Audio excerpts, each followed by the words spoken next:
खोखरा पार के एक मकाम पर सरहद उबूर करते हुए हिंदुस्तानी कस्टम चौकी वालों ने अब्दुल करीम और उसकी बीवी को तो जाने दिया, लेकिन उनकी 3 चीजों को मजीद तहकीक के लिए अपने पास रख लिया। ये 3 चीजें सिंगर स्विंग मशीन, हरक्यूलिस का बाइसिकल और अब्दुल करीम की जमा साल बेटी आयशा पर मुश्तमिल थी। 2 दिन और 1 रात की मिन्नत व समाजत के बाद बाजार दिक्कत जब ये चीजें वापस मिली तो सलाई मशीन के कई कलपुर्जे गायब थे। बाइसिकल की गद्दी, टायर और ट्यूब्स नदारत थीं और आयशा, खैर ये भी गनीमत था कि अगर अल्लाह ने चाहा तो सलाई की मशीन के कलपुर्जे भी नए डलवा लिए जाएंगे, बाइसिकल की गद्दी, टायर और ट्यूबें भी और आ जाएंगी।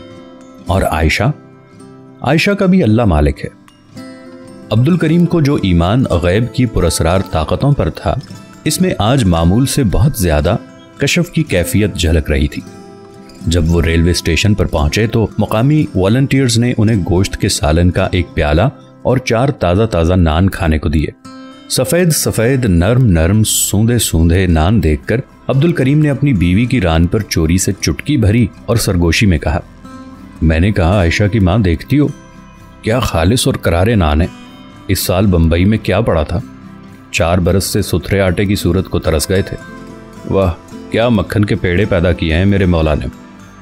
जब वो गाड़ी के डब्बे में सवार हुए तो कुछ मुसाफिर अपने जान पहचान के लोगों के साथ अलैक सलैक में मशगूल थे। अस्सलाम वालेकुम, वालेकुम अस्सलाम, अस्सलाम वालेकुम, अस्सलाम वालेकुम व रहमतुल्लाहि व बरकातुहू। अब्दुल करीम ने फिर अपनी बीवी को झंझोड़ा, आयशा की माँ, सुनती हो क्या धूम धड़क्के के साथ दुआ सलाम हो रही है। वाह, इस्लाम की तो शान ही और है। साली बंबई में तो बंदे मातरम सुनते कान पक गए थे। खुदा की कसम, आज तो मेरा सीना भी जारी हो रहा है। वाह, क्या बात है मेरे मौला की। और अब्दुल करीम ने अपने अगल बगल में बैठे हुए मुसाफिरों के साथ बड़े जोशो खरोच से हाथ मिलाना और गूंज गूंज कर अस्सलामु अलैकुम कहना शुरू कर दिया। अगर उसकी बीवी उसे पकड़कर वापस न बिठा लेती तो न जाने वो कब तक इस कार्रवाई में लगा रहता। जब गाड़ी चली तो अब्दुल करीम ने बड़े इन्हमाक के साथ उसके पहियों की गड़गड़ाहट को सुना। बाहर तार के खंभों से हिसाब लगाकर ट्रेन की रफ्तार का जायजा लिया। वाह, उसने अपनी बीवी को फिर झंझोड़ा, तूफान मेल क्या चीज है, इसके सामने मजा आ गया गाड़ी में बैठकर। आयशा की माँ, तुम भी अपनी तस्बीह निकाल लो और खुल्लम खुल्ला इत्मीनान से बैठकर अल्लाह का नाम लो। क्या मजाल है कि कोई पीछे से आकर तुम्हारी गर्दन काट ले। एक स्टेशन के बाद दूसरा स्टेशन आता गया। गाड़ी रुकती और चलती रही, मुसाफिर उतरते और सवार होते रहे। अब्दुल करीम खिड़की से मुंह बाहर लटकाए अपने माहौल को अपने दिल, सीने और आंखों में जज्ब कर रहा था।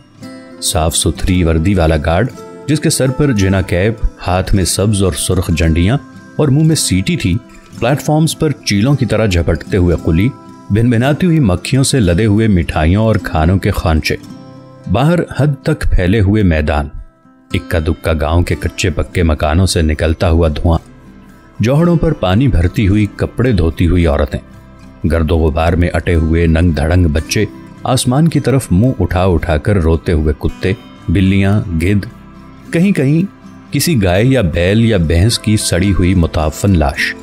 जब हैदराबाद का स्टेशन आया तो सबसे पहले अब्दुल करीम की निगाह एक रंगीन बोर्ड पर पड़ी, जिस पर एक दिल दहला देने वाली मारकुटाई से भरपूर फिल्म का इश्तिहार था। ये देखकर उसकी बाँछें खिल गईं। इसी प्लेटफॉर्म पर कुछ सिपाही 10-12 मुलजिमों को घेरे में लिए खड़े थे और एक मैजिस्ट्रेट साहब कुर्सी पर डटे बरसरे-आम अदालत लगाए बैठे थे और बगैर टिकट सफर करने वालों को धड़ाधड़ जुर्माने की सजा सुना रहे थे।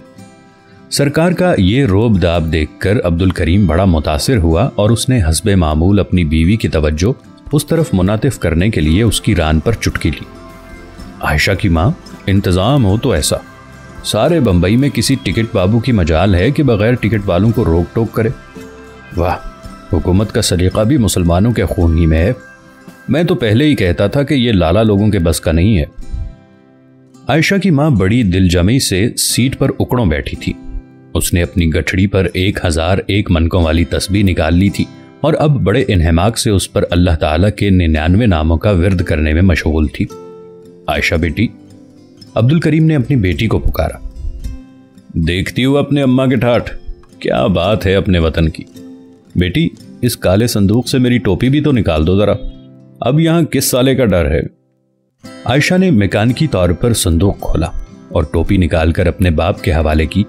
یہ ایک پرانی سرمئی رنگ کی جناح کیپ تھی جسے پہن کر عبد الکریم کسی وقت بھنڈی بازار کے پرجوش جلسوں میں شامل ہوا کرتا تھا، لیکن اب 4 سال سے یہ ٹوپی صندوق میں بند تھی اور اس پر لگا ہوا نکل کا چاند تارا زنگ آلود ہو کر ٹوپی کی رنگت کے ساتھ مل جل گیا تھا۔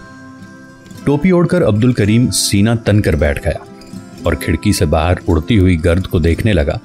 عائشہ بھی باہر کی طرف دیکھ رہی تھی، ایک اکتائی ہوئی بیزار نگاہ جس کے سامنے کسی منزل کا نشان نہ ہو۔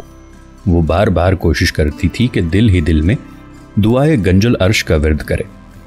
اس دعا نے اس کی بہت سی مشکلیں حل کر دی تھیں، لیکن آج اس دعا کے الفاظ اس کے ہونٹوں پر لرز کر رہ جاتے تھے اور زبان تک نہ پہنچتے تھے۔ اس کا دل بھی اندر ہی اندر پکار رہا تھا کہ اب یہ عظیم الاثر دعا بھی اس کی مشکل آسان نہ کر سکے گی۔ اب وہ ایک ایسی منزل پر پہنچ چکی تھی جہاں خدا کی خدائی بھی چارہ ساز نہیں ہوتی۔ توبہ، یہ تو بڑا کفر ہے۔